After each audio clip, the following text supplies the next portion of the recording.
여러분 안녕하십니까? 여기는 이영규의 독일 이야기 TV입니다. 오늘은 코로나와 엠파티에 관해서 여러분께 말씀드리려고 합니다. 지금 코로나가 발생한 지 1년이 넘어가고 있고 앞으로 이것이 어떻게 될는지 확실한 무엇이 없는 것 같습니다. 이제 그런 가운데 이 코로나 사태를 어떻게 받아들이고 이 위기를 어떻게 극복할 것인가 하는 노력을 국가대로 또는 여러 국민들은 국민대로 지금 노력하고 있는 가운데 있습니다. 이번에 제가 독일에서 특히 느낀 것은 이 위기를 극복하는데 엠파티 라는 그 용어가 심심치 않게 언론에 지금 대두되고 있어요. 엠파티. 그 엠파티에 대한 그 정의는 감정을 어떻게 이입을 해서 그것을 어떻게 잘 능력 있게 발휘하느냐. 감정 이입 능력이라고 표현이 되어 있어요.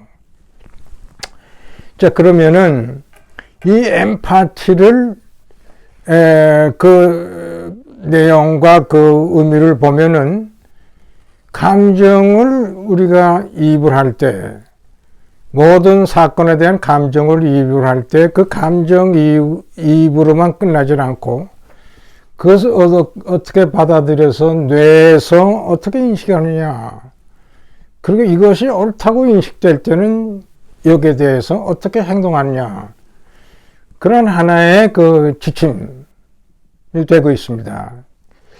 근데 영어로도 엠파시로 되어 있고요. 이 엠파티의 근원은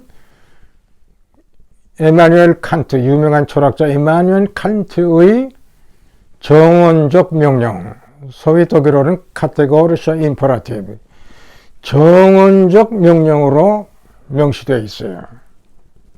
그러나 이것은 어떻게 보면 하나의 도덕적인 명령으로 되어 있죠.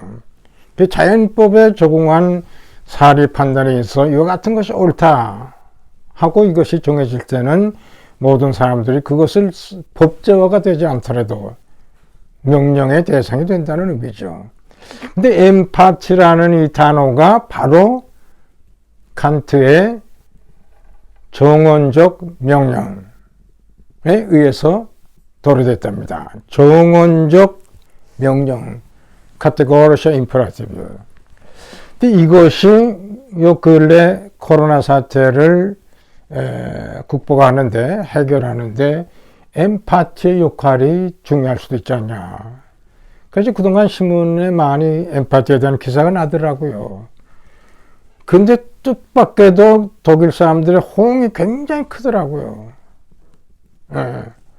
그걸 보면서 이런 엠파티의 그 코로나 위기를 극복하는데 좋은 효과가 되지 않겠는가. 근데 여론조사를 쭉 보니까 뭐 개인의 사정, 단체의 사정, 뭐 한 가정의 사정, 뭐 여러 가지 면에서 많이 이 외로움과 바이러스를 극복하는 것도 중요하지만 이 외로움과 이 고립된 상태를 어떻게 극복하냐 하는 그 심리적인 효과에서 엠파티를 많이 적용할 필요가 있지 않냐. 그래서 한 가정, 한 개인에서, 가정에서, 부부관계에서, 또는 단체에서, 국가로, 협력관계에서, 세계로까지 뻗쳐나갈 수 있는 그러한 디멘전을 갖고 있는 것이 바로 엠파티가 아닌가 이 생각이 되더라고요.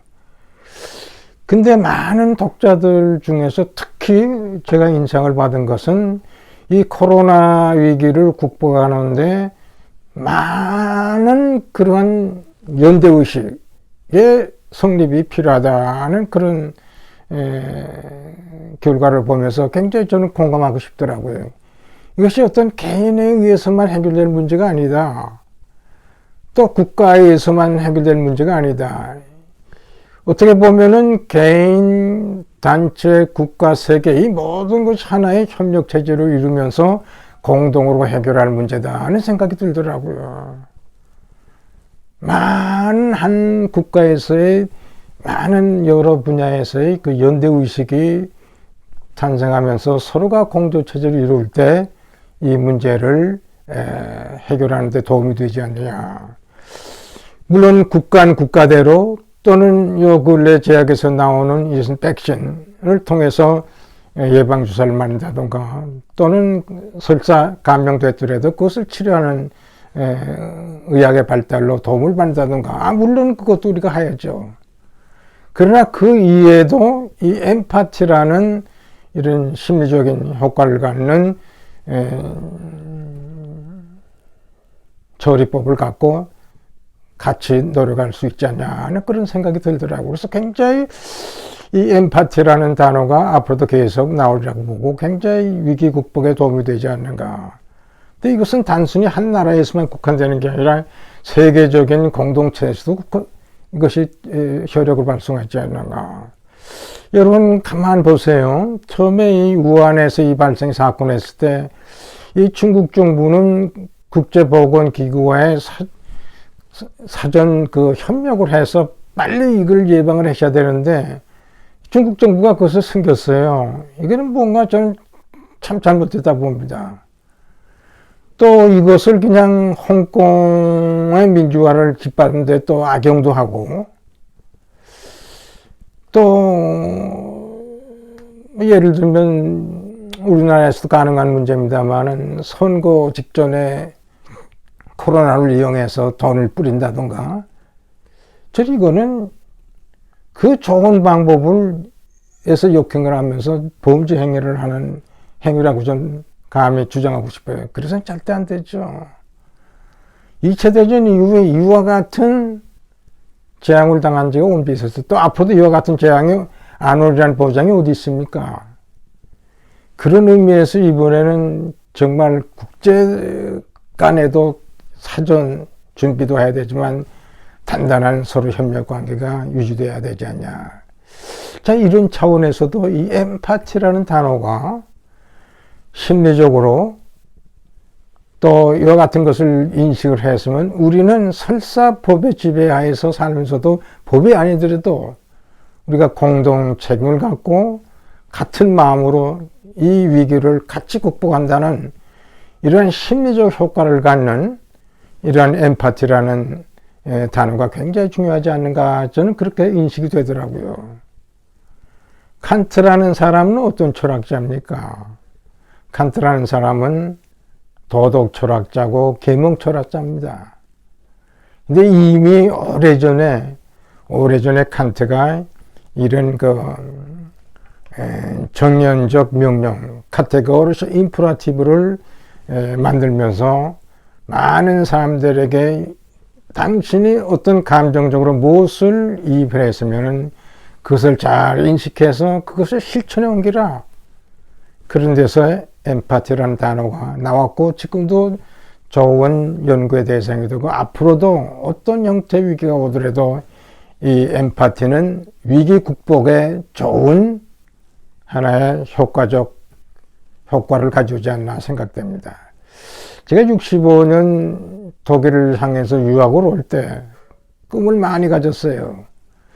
그리고 그때는 제가 비록 철학적인 지식이 그렇게 많지 없은 가운데도 독일 하면 칸트 하면 독일 이렇게 생각을 했어요. 그 독일로 와가지고 막상 이런저런 여러 사람들과의 대화를 하는 가운데 독일 사람 많은 사람이 칸트 이름 자체를 모르더라고요. 그게 너무 제가 의아하고 놀란 건데. 근데 이번에 제가 엠파티를 조금 조사하면서 느낀 것이 엠파티가 칸트의 카테고리스 임퍼러티브 정연적 명령에서 나와가지고 그 영향을 받고 지금도 계속 연구하는 분야라는 것을 제가 이번에 알았어요.